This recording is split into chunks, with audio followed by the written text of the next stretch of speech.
Everyone, so my plan today is to do an overview of the Witcher book series.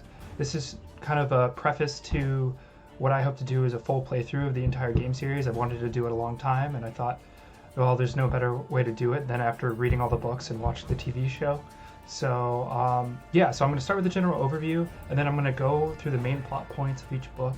The reason I'm doing this too is it does get more convoluted of a plot as it goes on.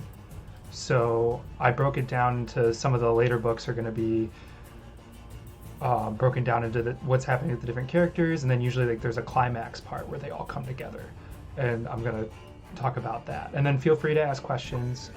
There will be time for questions at the end, but feel free to ask questions throughout. And yeah, I'm going to take you through everything now. Let me see if I can make this a bit bigger just so you can see stuff. Okay, so for a general overview, so for those that don't know, the Witcher book series is written by Andrzej Sapkowski, and he's a Polish author. So a lot of the translations of the English translations of the books actually have only recently come out. So that's why it took me so long to read them and for them to be available. But the Witcher series follows Geralt of Rivia, a monster hunter called a Witcher, and it's all about how he goes from a simple monster hunter to fighting battles with like an impact on almost like a national scale. The like world it takes place in is called a continent. It's kind of similar to, it looks kind of like Europe if you've ever seen a map to it, but specifically kind of the United Kingdom part. But it's also not really located truly like anywhere in our world like as we know it. And there's a series of northern kingdoms and then one southern kingdom called Nilfgaard that are constantly at war. And this kind of plays out in the background and then sometimes in the main plot points throughout the series. So another important thing about the world is that magic does exist in this world, similar to Lord of the Rings, but not exactly the same. Witchers and sorcerers and sorceresses are able to access it. There also, along with magic, exists a lot of non-human creatures such as elves, dwarves, monsters, halflings, mermaids, etc. that you'll kind of meet throughout the story. Some of them are important, so I will mention them throughout. Other ones that are like side characters probably won't be mentioned just because they're not as important to the main plot points of the story. If you are interested in it, I heavily recommend reading. And then the overall story takes place over a long period of time, which the reason I'm saying this as a general disclaimer is that it does get kind of confusing because the story takes place over a period of almost 20 years. The main characters don't really age that much, except for one of the characters, Ciri, because she's a human girl, but Witchers barely age, if not at all over that period of time, because of they are genetically modified to be able to hunt monsters. And the same thing actually goes for sorcerers as well. So characters that I will explain more about, namely Yennefer and Triss, they look the same way as they did when they first actually became sorcerers. So they look relatively young, but it's actually revealed throughout the books that, for instance, like Yennefer is over 100 years old by the end of the story. And really just that's most of the general overview. The main kind of MacGuffin of the series, or the thing that everyone's trying to get, is this thing called the Elder Blood, which the character Ciri has. I'll go kind of more into like the lore of it as I go through the different books, but it basically just gives her crazy magic powers, and it's prophesied that her child will be king of a brand new world that like he will create. So basically every bad guy in the series is trying to get this 15-year-old girl pregnant, and it's kind of fucked up. But now that I've kind of gone through the general overview, stay active in the chat if you have any questions. But otherwise, I'm going to kind of go down through the book. So just to really go through the book order, we have The Last Wish and The Sword of Destiny. Those are two series of short stories that kind of originated the Witcher series. Then after that, there's 5 books: The Blood of Elves, The Time of Content, Baptism by Fire, The Tower of a Swallow, and the final one is The Lady of the Lake. The short stories, I won't actually go through every short story in each of the books. Some of them are really great, and they're great for like character development or like learning more about the characters, but they're not actually very important to the overall arching plot and how the books are going to relate to the games.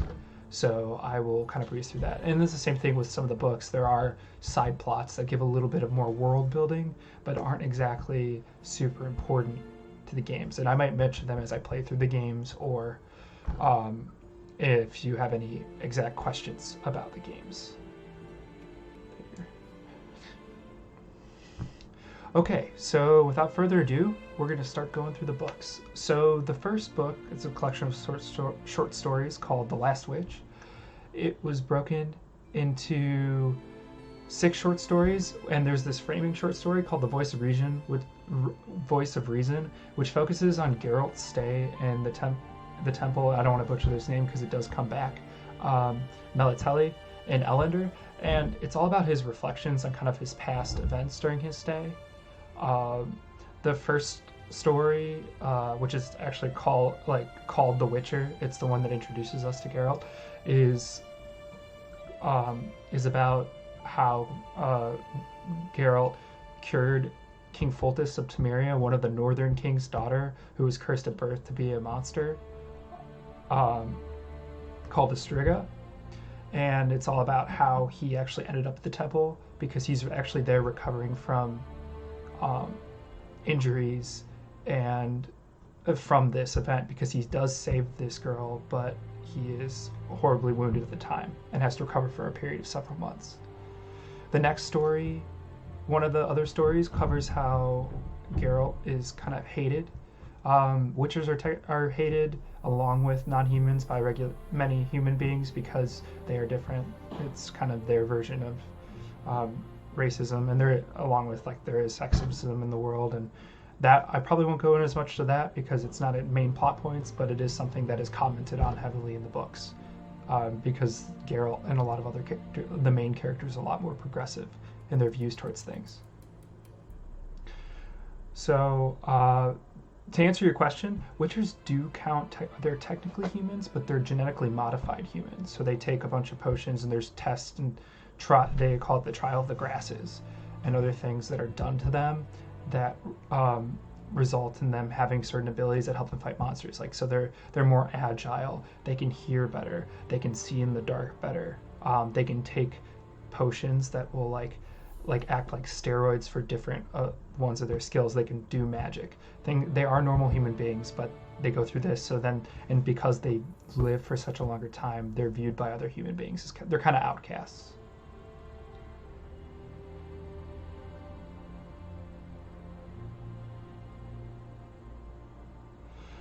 So yes, so Witchers are, when I say they're genetically modified not to age, there's a certain number of experiments and trials that they don't really go into the book. It's kind of a mystery, and I'm hoping they go a little bit more into it in the games. But it's basically they're made into a Witcher, so they're given potions, and basically it changes a little bit of their genetic makeup to have these different characteristics that help them fight monsters. Does that answer your question?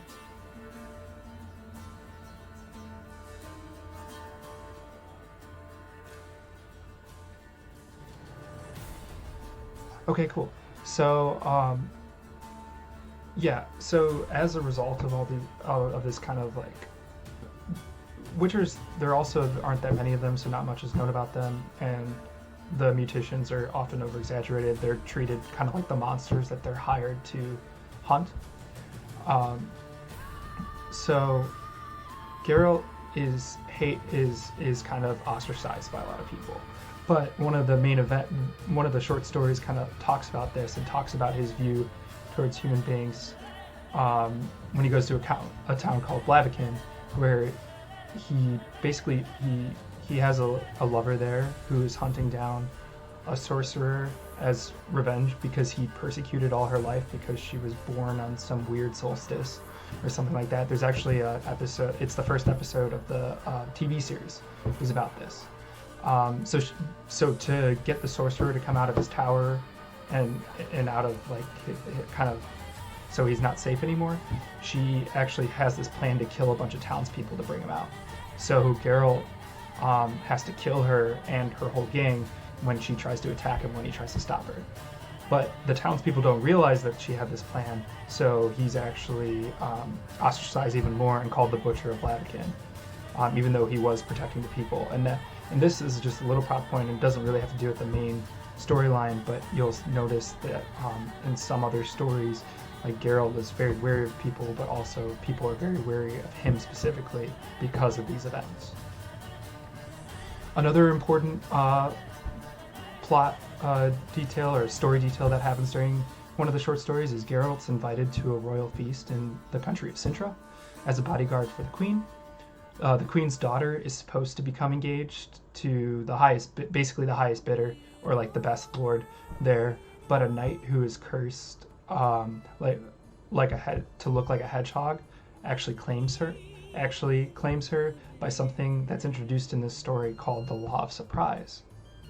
The Law of Surprise, as I understand it, is basically if you owe someone a life debt, so you save their life from something. So, for instance, this knight saved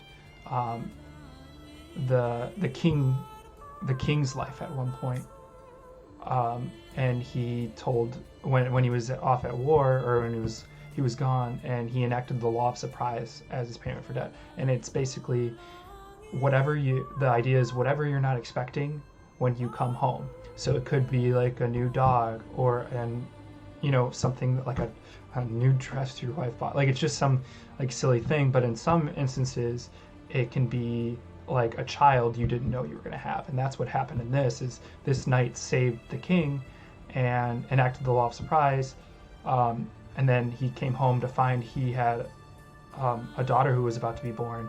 So this knight that is cursed to look like a hedgehog claims actually technically is bound to the daughter, and the daughter's bound to him, so he technically gets to marry her.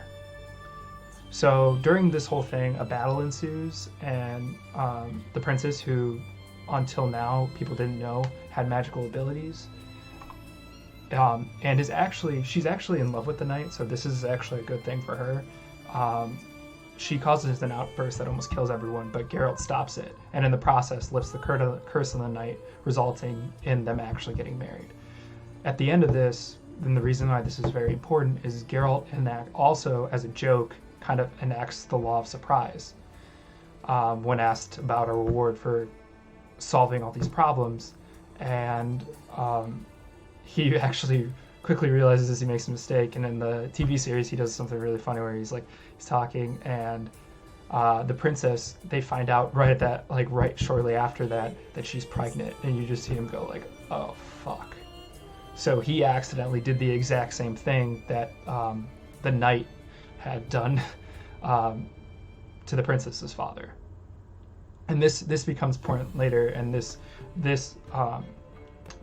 they refer to it as a child of surprise, is one of the main characters in the series named Ciri, who becomes Geralt's kind of daughter. Another important plot point in this entire part of in this short story is that while Geralt normally fights monsters and beasts, he, similar to how he was defending the knight who looked like a hedgehog, he does spare different groups like elves that are just trying to survive in the mountains, even though like a village, for instance, is willing to pay him heavily for it. And so it speaks also to his character and how he's very he doesn't really take sides in conflicts that aren't resulting in like people needlessly getting killed by like monsters or something. That he takes his job very seriously, and he realizes that there's consequences to him picking sides, and that becomes more prevalent later when he finally has to pick a side later in the stories. The last story in the series is called The Last Wish, like The Last Wish, like the title, and this is where Geralt actually meets the love of his life, Yennefer, when his friend, and who ends up kind of being also his main companion throughout most of his events, Dandelion, who is a bard, is injured by a genie in a bottle.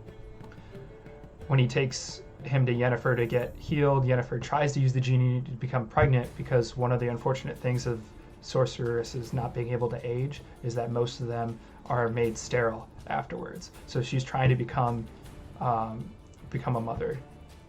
And Geralt makes the last wish on the genie, saving everyone, saving Dandelion, but it also binds him and Yennefer together and kind of forms like this on and off relationship that matures as they get older.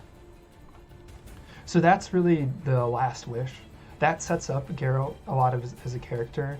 The next short stories book is called The Sword of Destiny, and that deals a lot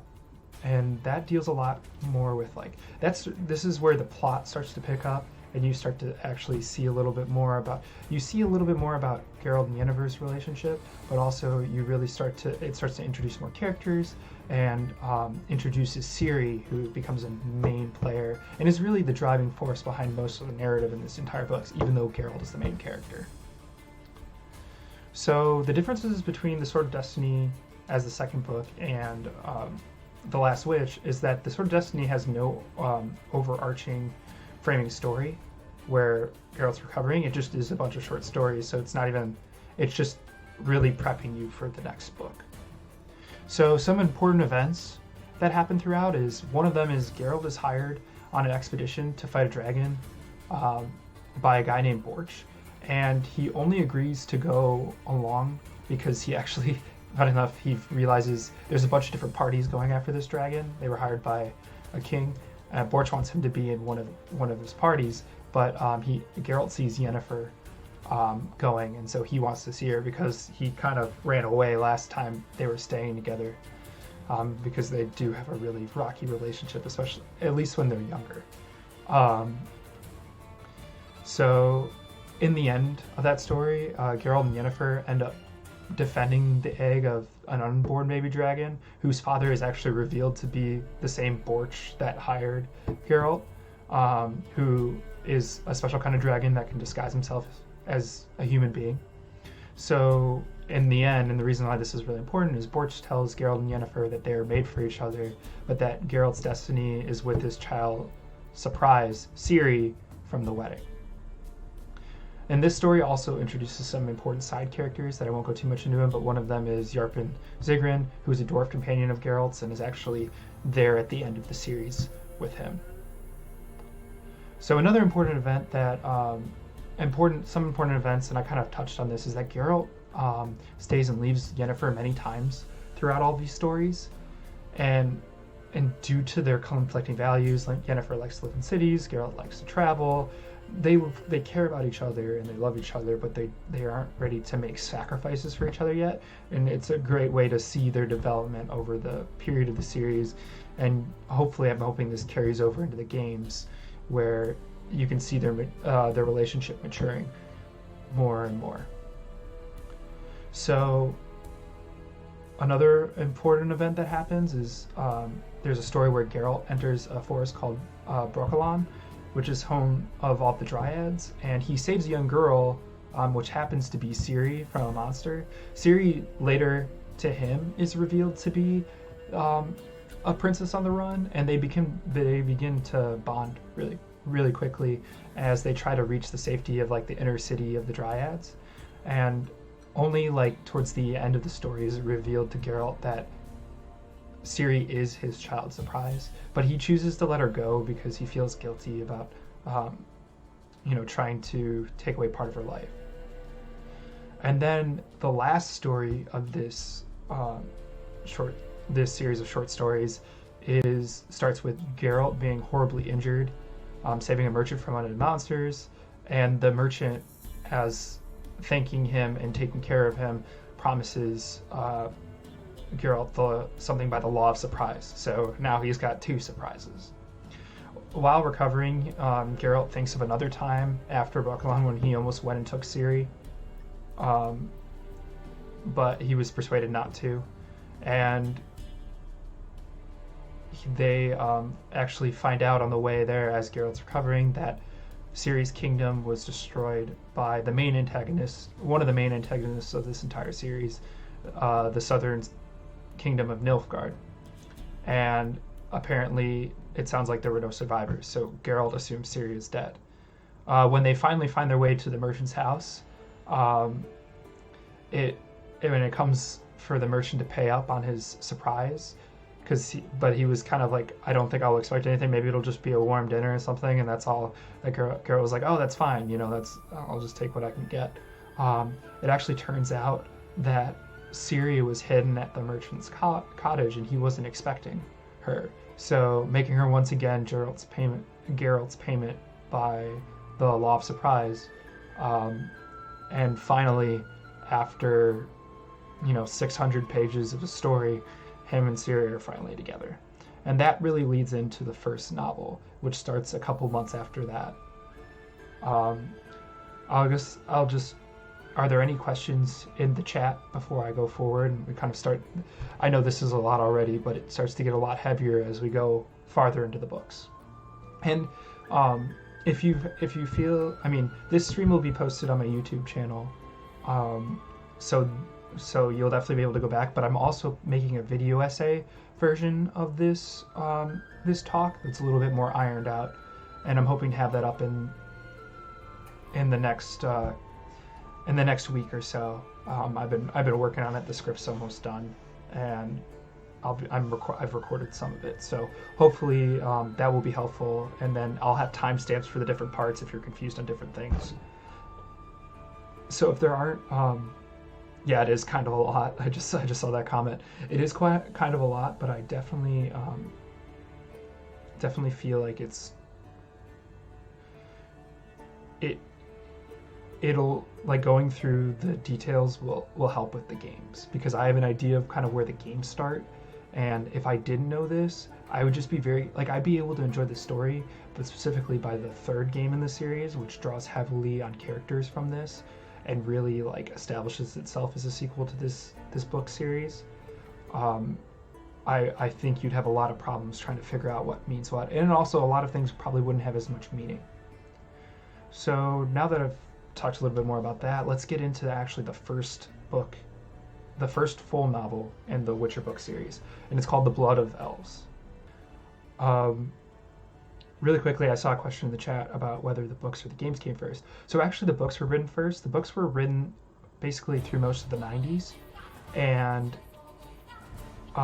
the games came later in the 2000s. So the games are spiritual sequels to the books. They're not official canon sequels in the book timeline because the author didn't really have much to do with them, but CD Projekt Red, who made all the Witcher games, they're a Polish studio. They really knew the source material, so all the games act as direct sequels to the events in the book, and they came out afterwards. So it gave them plenty of time to kind of fill in things, and that's why a lot of people were confused with the TV series, that it wasn't an adaptation of the games. But it would have been confusing if they were, because they wouldn't have all the background that all the books did, and that the writers of the original Witcher games had. So now I'm going to go into Blood of Elves. So this isn't just going to be important events. It's going to be more of a summary of what happens and the important events. But so basically, the Blood of Elves starts with a little bit before Geralt finds Ciri, right when her home country is destroyed. The Emperor of Nilfgaard, basically the main bad guys, he's basically sending spies, and he sends out a specific horseman all in black with wings on his helmet to find her. This horseman's kind of important because he haunts Ciri in a lot of her dreams and kind of comes up throughout and is kind of this kind of ghostly bad guy throughout some of the earlier books.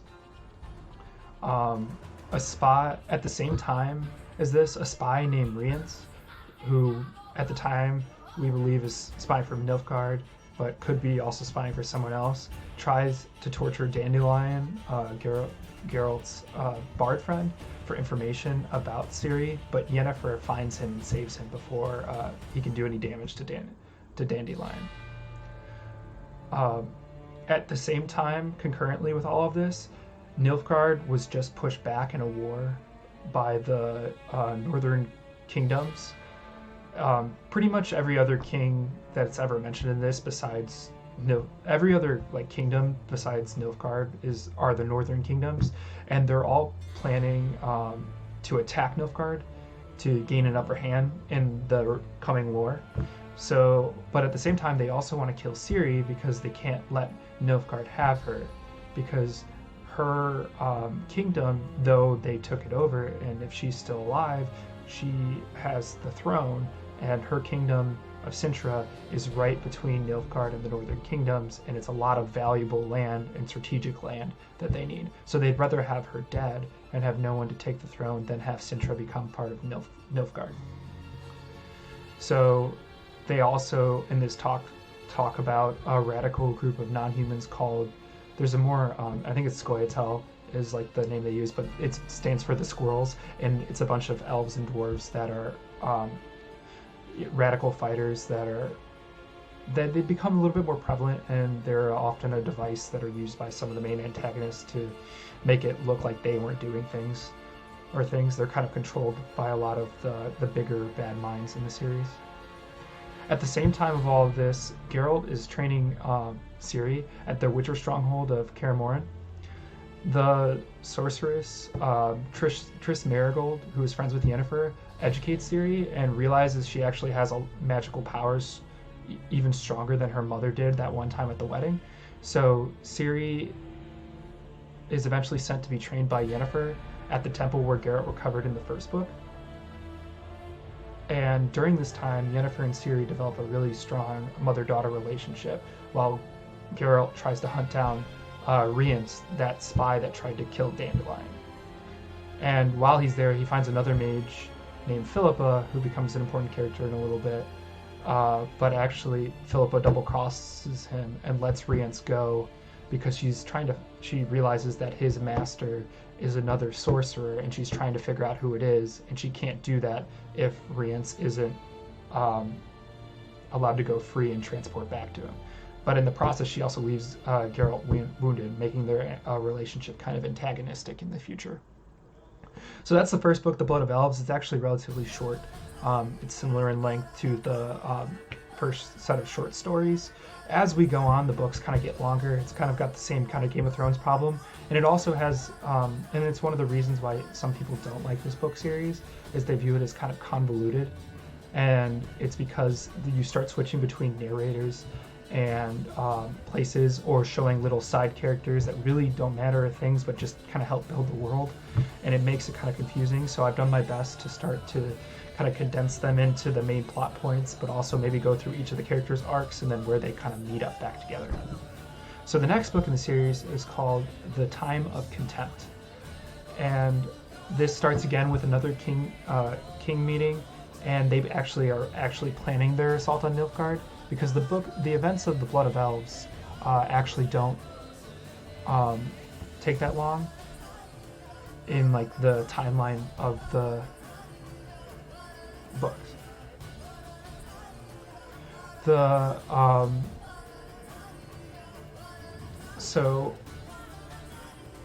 Sorry, Destroyer, if you want to go back to watch the beginning of the stream later, there's a couple books ahead of this that are short stories that kind of set up the characters and set up the general things that will end up becoming plot points later. But you're also not missing a whole lot. So I wouldn't worry too much about it. I don't know if you saw this, but I will be publishing a video essay about it. So the kings have met, and then Yennefer takes Ciri to a place called Aretuza, which is the sorceress academy where she was trained. And along the way, they meet up with other sorceresses that run the academy and are on the High Council of Sorcerers.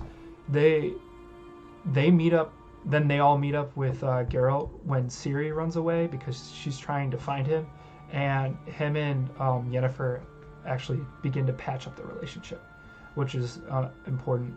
Um, a little side point that becomes a little bit more important later, and I'll explain at the end because they don't ever explicitly say it in the books, but it's kind of a connection I made.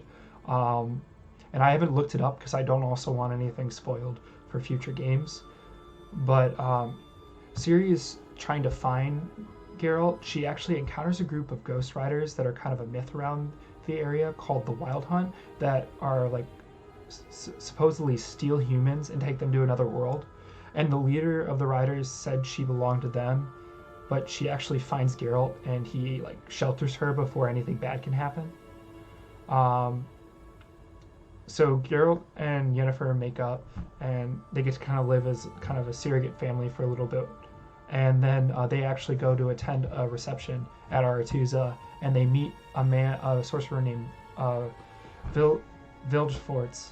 I think it's Vilgefortz, who tries to get Geralt to join his side in what he views as the coming conflict, probably having to do with Nilfgaard and something, but it's also kind of, it's even for the reader, it's a little bit confusing. We don't know who's on whose side or who's a good guy, because this same guy was a hero in one of the battles that defeated Nilfgaard and stopped their advance on the Northern Kingdoms. Well, but then right after that, a spy named Dijkstra, who was at the banquet, also tries to recruit Geralt, but is not able to. So then you realize that Dijkstra is a spy for the Northern Kingdom, so Vilgefortz must be working for Nilfgaard. Right after that, a fight breaks out, and Vilgefortz's group and Dijkstra's group, which includes the mage Philippa, who left Geralt to die, they all start fighting, and Vilgefortz is revealed to be the mastermind behind a lot of the attempts to kidnap Ciri throughout the last couple of books. And he lets the extremist squirrels in, he lets Rience the spy in, and he lets in that same Black Horseman that terrorized Ciri and chased her down when she was escaping to enter the building. It is also revealed during this time that Ciri's power comes from being related to a powerful elf named Falca, and this is referred to the Elder Blood, or the Blood of Elves, the title of the first book. Yennefer, during this fight, Yennefer disappears. We have no idea where she is. A lot of people are, you know as the reader, I guess, and also I guess you don't want her to be a bad person, so when she disappears, people think that, oh, she was on the side of Vilgefortz, or didn't help, or just ran away. Later this is shown not to be true, but this is what appears to happen, and Geralt's like panicking, and he ends up defeating the Black Knight and leaving him to die, but in the process he's also mortally wounded when he tries to fight Vilgefortz. So Geralt is transported away, but Ciri actually manages to escape through an unstable portal that collapses the entire building. And that's the end of the book. So it's left on a huge cliffhanger. I know that was a lot of information. Are there any questions from anyone in the chat or anything?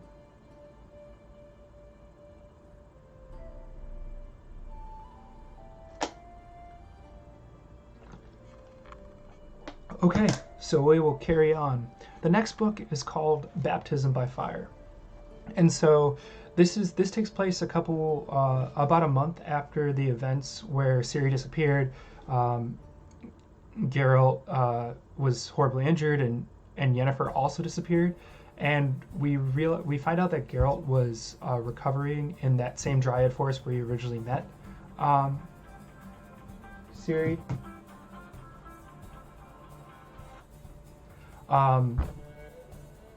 Sorry, that was my phone.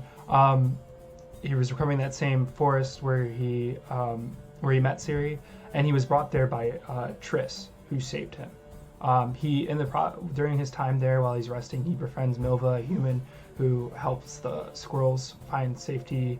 Those same squirrels find safety in the forest, and then those two, Milva and Geralt, along with Dandelion, eventually set off towards Nilfgaard because the only reports they have from the outside world is that Ciri is in Nilfgaard somehow after going through the portal.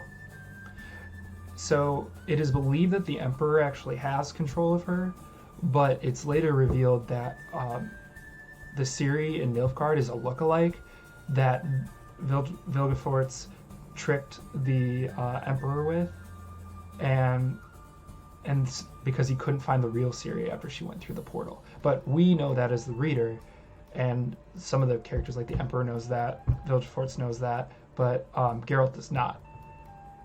So in all actuality, the real Ciri landed in the desert, falling out of the portal. The portal was broken, so it didn't actually take her where it was supposed to take her. And she's saved by her knowledge of magic that she learned from Yennefer, and a unicorn she finds while she's trying to make it out. And she does succeed in surviving the desert, but in the process, she loses her ability of magic by overextending herself. She eventually makes it to a town and is saved by a group of bandits called the Rats. And she kind of, in the process, sadly loses herself and kind of forgets who she is for a little bit and becomes obsessed with being a bandit and killing people. A very different turn in her character from the original Ciri. At the same time, Geralt is continuing his journey to Nilfgaard, and in the process he meets that same Black Horseman who he left to die. We find out his name is Cahir, and he is actually seeking forgiveness from Geralt and from Ciri. Geralt doesn't want to forgive him and tries to turn him away, but eventually lets him join the party when Cahir saves Geralt, Milva, and Dandelion from some bandits that work for Nilfgaard. Along the way, they are also joined by a pharmacist named Regis, who is later revealed to be a vampire. But he wants to help Geralt, even though he technically is a witcher and has killed vampires, because he doesn't have any interest. He doesn't drink blood. It's revealed that the way vampires work in this world is that blood is actually not essential for life. It's their version of drinking alcohol. So Regis doesn't. He's basically just. He's the equivalent of not drinking alcohol, and he's also no threat. And he is a doctor and a pharmacist, so he continues on with them.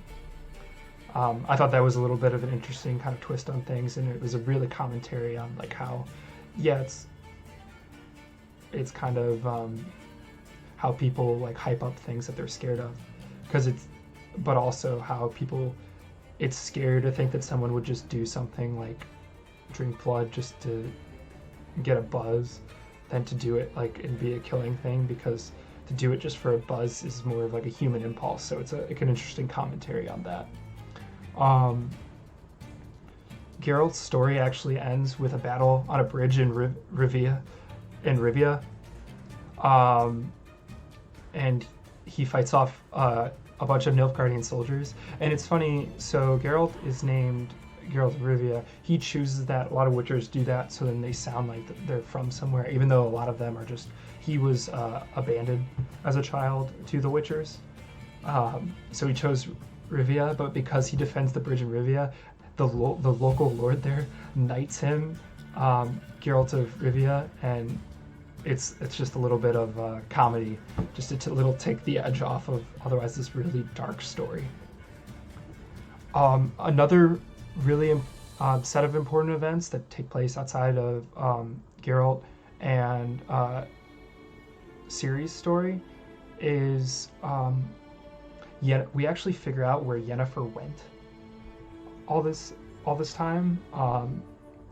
She was actually one of the sorceresses who was at the battle, trapped her in a statue, and because she is thought to have betrayed them with Vilgefortz, and she's presented to the new Lodge of Sorceresses, and that includes previous sorceresses we've met, such as Philippa and Triss. And basically this new Lodge's goal is to use Ciri and also to control kind of the political situation, but they're going to use Ciri to form political marriages that basically will put an end to the war, But before they can actually use Yennefer to find her, um, Yennefer escapes with the help of one of the sorceresses there, Fringilla. The book ends with Yennefer escaping to rescue Ciri, Ciri hiding in that murderous gang she joined, and Geralt as a knight on his way to still find Ciri, who he thinks is in Nilfgaard. So this, like as I was saying, you're starting to see these diverging plot points. The next couple of books are going to get even more confusing, but I've kind of broken them down individually into the different story arcs. So the next book in the series, it's the fourth book in the series, fourth novel in the series, is called the Tower of the Swallow. And this book starts with an old hermit finding a half-dead and wounded Ciri in a swamp. And Ciri, for a lot of the books, Ciri is recounting what happened between when she was part of the gang the Rats and how she ended up in the swamp, and their death at the hands of a bounty hunter named Bonhart. And Bonhart, basically, after he killed all the rats because he was hired to, took Ciri as a slave and had her fight for entertainment, kind of a gladiator style in an arena. And after a while, he begins to figure out who she is and that she was trained as a witcher, and also by some of the way she acts, that she's the missing princess that's supposed to be in Nilfgaard with the Emperor, but obviously is not. So when Bonhart meets up with the Nilfgaardians that hired him to turn her over, a fight actually ensues because Vilgefortz's spy Rience is found there, and in that process, Ciri escapes, wounded, eventually landing in that swamp. At this same time, Geralt is continuing his journey with his party made up of Regis the Vampire, Dandelion the Bard, Gahir the ex-Black Knight, and Milva, who again is a hunter from the forest that he was recovering in. And their goal is to reach the Druids, hiding nearby in order to see where Ciri is, since now Geralt's been having dreams that point to her actually not being in Nilfgaard and being in a gang and being in the swamp. And so we already knew this, but Geralt finally is catching up, and it's great because he's finally moving. He's not just going towards somewhere that doesn't make any sense, but you kind of get to see it's an interesting way of him figuring it out. Geralt actually does find the Druids, and he finds an elf sage who tells him not to find Ciri because someone else is already helping her. We will learn who that someone else is in the following book, but Geralt, and rightly so, he refuses and continues to search for her. The group grows again when they find a half-elf named I'm going to totally butcher her name, but I think it's Angoulême, who reminds Geralt so much of Ciri that he takes her on, and in the process, a bunch of hired thugs by Vilgefortz basically tries to kill them and heads off to, and they end up heading off to a town called Toussaint, where Dandelion is requested by the female ruler for unknown reasons. And that's the end of basically Geralt's entire plot in this book. Also happening at the same time, because all these chapters are kind of rotating between each other. Yennefer is working on planning to rescue Ciri, while and we find her hiding actually in islands near Sintra, where Ciri's old home.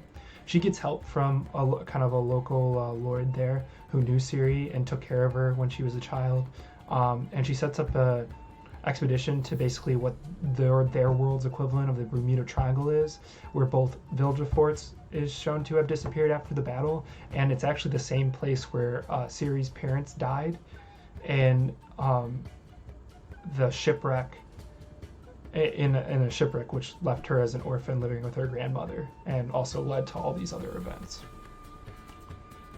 When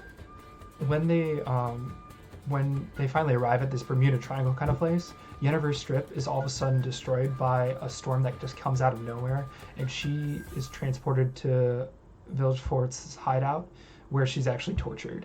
And while she doesn't actually like, this is an important moment for Yennefer because she makes the decision that there's things worth dying for, and she decides that both Geralt and Ciri are worth dying for, and that she has to make sacrifices even though she's lived a lot of her life just doing what she wants.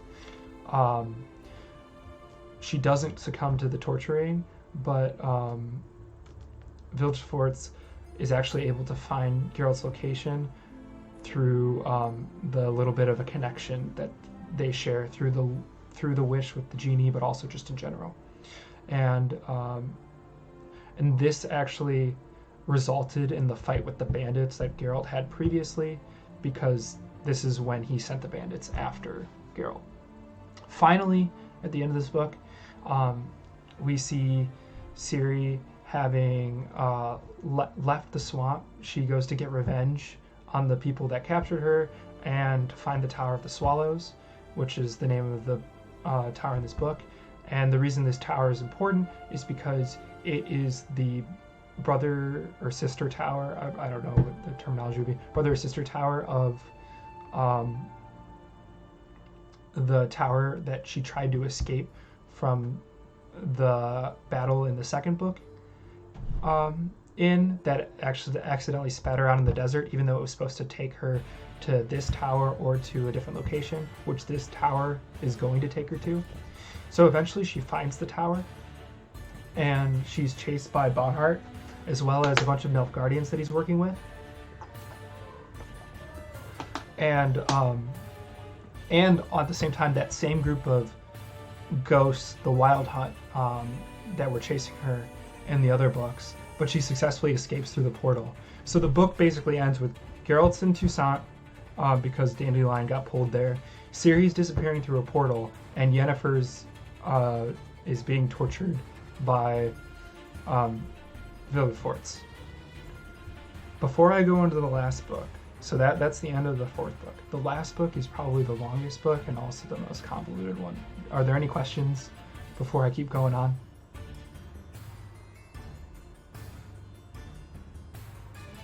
Okay. So the final book is called The Lady of the Lake, and it might ring a bell because of the Arthurian legend. And funnily enough, starting with Ciri's arc, the book actually opens with Ciri being found bathing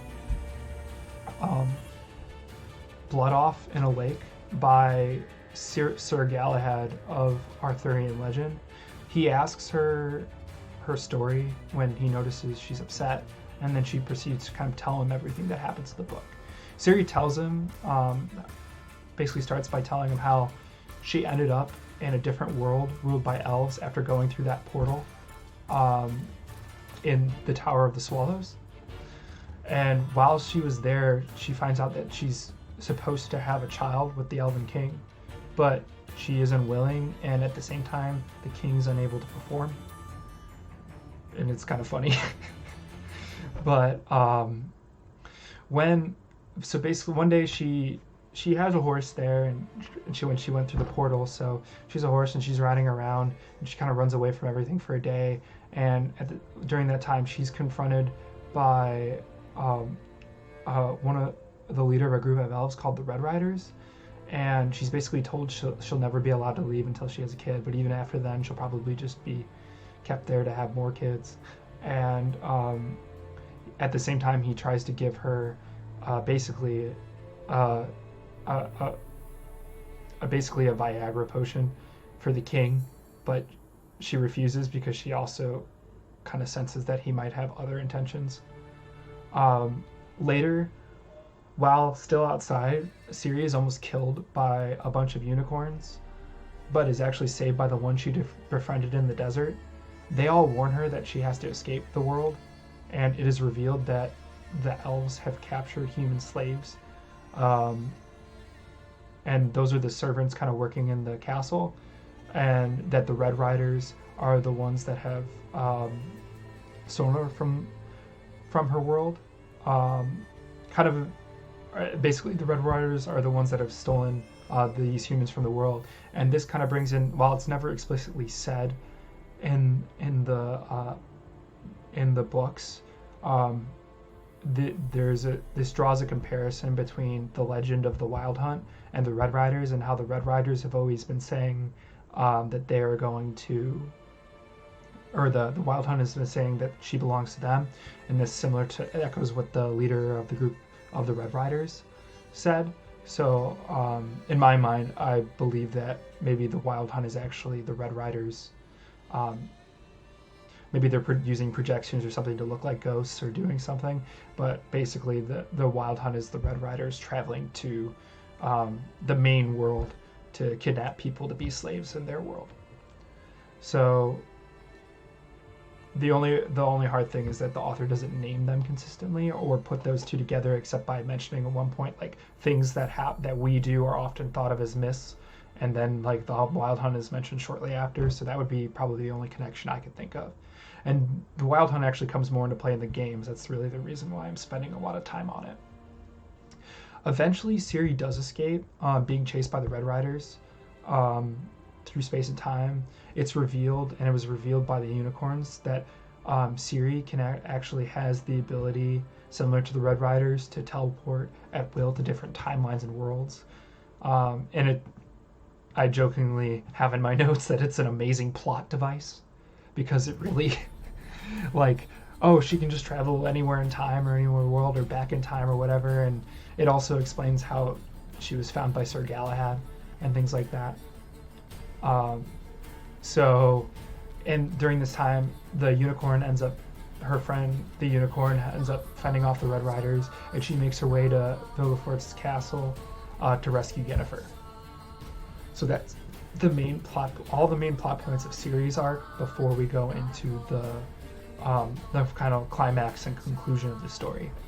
Next, we have Geralt's arc, which basically while Ciri's going through all this other shit in the other realm, Geralt is getting his fuck on back in Toussaint with that same sorceress Fringilla who helped Yennefer escape back in Baptism by Fire. At the same time, he's also really acting as a Witcher for the first time since the short stories, and he's making hella money, which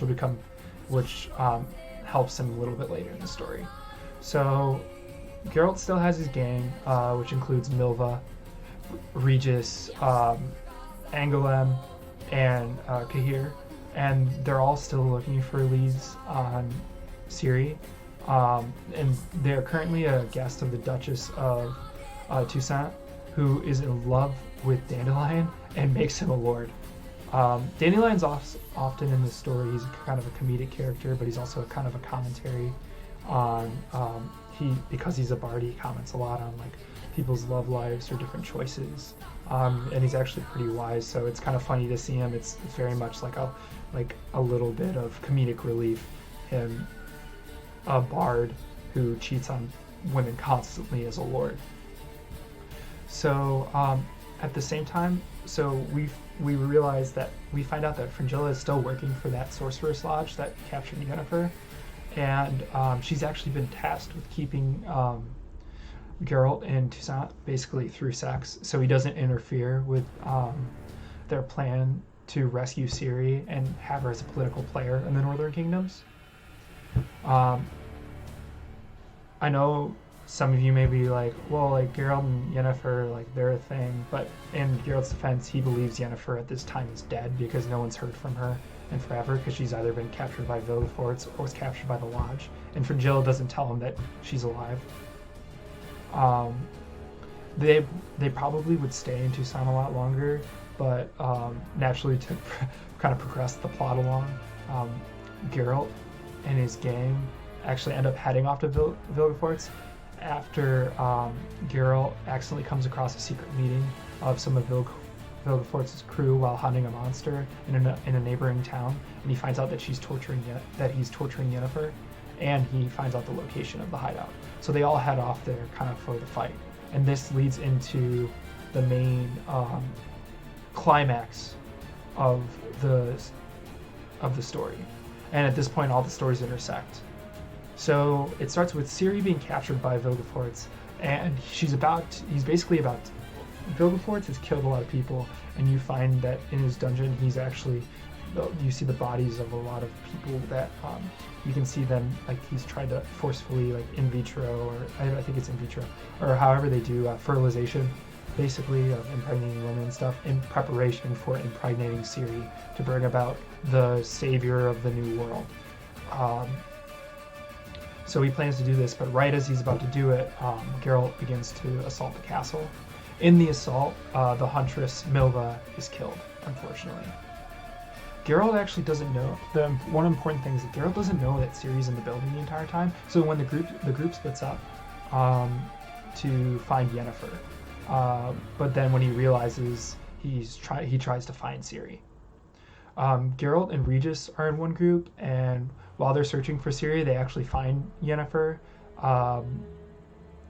While at the same time, Ciri is trying to escape from Bonhart, who kills Cahir and Angoulême, who are trying to save Ciri. And a triumphant moment for Ciri's character, she finally beats him, and she uses all her training from Geralt and from the arena that Bonhart threw her in. The final epic battle is between Geralt, Regis, and Yennefer as they fight Vilgefortz. And Regis is killed in the process, but Geralt bests Vilgefortz with Yennefer's help. The main characters, Ciri, Yennefer, and Geralt, and at this point end up reuniting. And they actually have there's actually this really nice touching family moment, but it's immediately interrupted by all the fighting stopping and the Emperor of Nilfgaard basically taking over the castle and strutting in.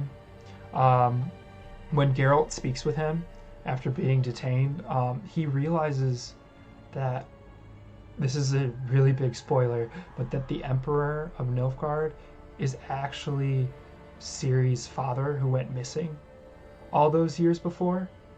And it turns out that this was a long plot between him and Vilgefortz to lift his curse and then have Ciri fake his death. And then he plans to fulfill the prophecy by marrying her and having a child with her, which is incredibly fucked up. So Geralt is going to be publicly executed, and so is Yennefer, because no one can be left alive who knows the Emperor's secret. And out of mercy, he agrees to let Geralt and Yennefer spend their last night together, and then kill themselves, out of mercy. And then he'll never tell Ciri. Basically, he'll say that they did that, and then Ciri won't blame the Emperor for their deaths. Geralt agrees to never tell Ciri in order to kind of save her the pain. But before they can actually kill themselves, the Emperor has a change of heart when he talks with Ciri, and he leaves her behind. And Geralt and Yennefer actually finally get to be together. The Emperor actually goes back to Nilfgaard and marries the Ciri lookalike. So, for all intents and purposes, Ciri is no longer the same Ciri who's the princess. The double is actually acting as the queen of Sintra. So Ciri's finally free from at least the political struggle around her life. So at this plot point with the father being the Emperor and all this is actually one of the main reasons this series is disliked, because it's just kind of really fucked up and it's very soap opera-y, and it is super convoluted. So hence this video, and hence my future kind of video essay on these books. But then we kind of wrap into the epilogue and conclusion of this book. The trio, they all depart and they visit all the different places that Ciri went throughout the last couple of books, either getting revenge on the people that seriously hurt her, or paying respects to her dead friends or people who helped her, and paying them back. And Geralt and Ciri go off and branch off from Yennefer for a little bit, and they actually end up they have to go save Dandelion in Toussaint, because he got caught cheating on the same Duchess who made him a lord. Just because that's who he is as a character. And Geralt, in the meantime, after after this, Yennefer and Ciri traveled back to the Sorcerer's Lodge to kind of sort things out with them. Um, and the Sorcerer's Lodge is planning to uh, go like still use her in political schemes, or at least use her power, but she agrees to go along with it because she's tired of all the political scheming, basically, if Ciri is allowed to see Geralt one last time. So they had to actually go to Rivia, where they plan to meet Geralt.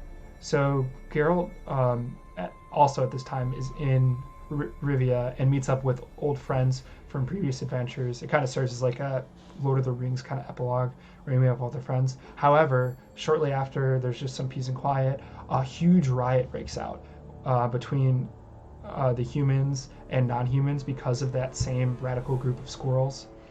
And the humans just start rioting and indiscriminately killing all the non-humans. And Geralt's trying to help his friends, some of which are non-human, and he's mortally wounded and kind of stampeded by the riot while protecting those innocent people. Yennefer and Triss and Ciri arrive and try to fight off the townspeople, but they find actually that Geralt is dead. And in the process of trying to save Geralt, kind of similar to like how Kylo Ren saves Rey, Yennefer is unable to save him, and Geralt and Yennefer both are dead. Ciri kind of steps up and uses her power to save Geralt and Yennefer, transporting them to a place called the Isle of Avalon from Arthurian legend. This is basically like heaven on earth, or like a Garden of Eden kind of place. And in the same time, she ends up transporting back to the lake from the beginning of the story with Galahad. And the story ends with her inviting inviting her off to Camelot and riding off into the sunset. And that's the end of all of the books. So are there any more questions before I just briefly talk about kind of knowing how the beginning of the game starts, kind of maybe my thoughts on what happened, but also just kind of where we go from here?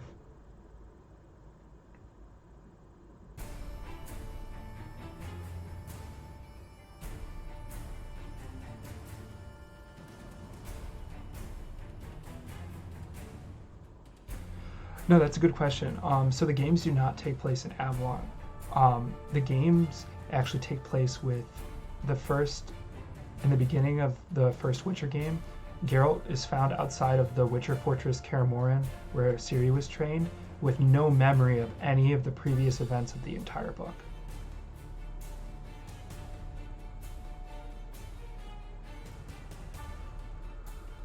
So there is a lot of... So that kind of leads also into kind of things I think have happened. Because something like the because of I'm trying to think of how to phrase this. Because of Geralt's memory loss, something kind of going back to that idea that the Red Riders are the Wild Hunt. The myth around the Wild Hunt is that they are able to, when they abduct human beings, they'll have them work for a time and they'll show up, older, or they'll show up out of nowhere back where they were taken from, and they will have no memory of any of their time or of their previous selves. So my theory is basically, and this is why I think it's important that The Witcher 3 is called Witcher 3 The Wild Hunt, is that the reason Geralt has no memory in the beginning of the Witcher game series of all of these events, of Ciri, of Yennefer, of whatever, is that he somehow the Red Riders found them in this Avalon place, and then resulting in him ending up back in the real world outside of Kaer Morhen. Does that clarify the question, yes, the games do take place after the books. The games are basically sequels to the books made by CD Projekt Red.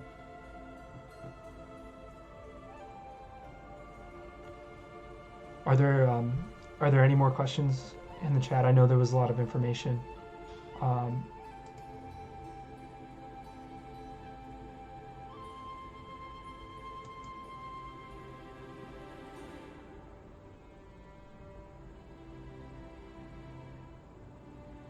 Yeah, so the games basically, the games pick up after the books. I don't know how long after the books, because I've never actually played through the games, but also I don't think a lot of it is expanded upon until the third game, when it kind of brings back the Wild Hunt. And I know in the third game that Yennefer and Ciri are also main characters. So I think that's pretty. That's pretty much it. So I think we're gonna. The important things is that, you know, Yennefer and at the beginning of the games, even though they were last seen together and they were brought back to life together, Yennefer and Geralt aren't together. Geralt has no memory of Yennefer or Ciri or much of his life before. So you kind of see you kind of see him try to figure it out over the period of the 3 games, from what I know. And it also makes it interesting because that's what's really cool about the whole mechanic they have of it's a choice-based RPG. So not only so your choices affect the outcomes of the game, which affect Geralt's story, but also since you don't have any information, and you barely have any information besides if you've read the books or anything, you can make the choices so that like Geralt will find Yennefer or will find Ciri. And the really cool thing is that because your choices sometimes can affect your relationships with kings, queens, different characters throughout the series, you will be able to as I play the games, as I finish one game, I'll actually be able to go back and use my old save file from, like, say I play through all The Witcher 1, I can use my save file from The Witcher 1 and it'll carry over to The Witcher 2. So all my choices will be saved, so the world that I walk into is the same world that I left, just the next step in the story. So like my relationships with characters will be the same way I left them in The Witcher 1, and then so on through The Witcher 3, and that's when it becomes really insane because there will be endings and things I won't even be able to see. So that's why I'm really excited about it too. I don't want to know. I'm gonna try to do as little bit of like looking through walkthroughs. I'm just really gonna play the game, play it how I think based on based on reading the books, what Geralt would do. But it's also interesting because then you have Geralt with amnesia, so you might have lost a lot of the development in his person. So you could also play it as like you're trying to figure it out too, which is one of the reasons that would be interesting to also play this game with no context from the book, and that's why the series has still been so successful.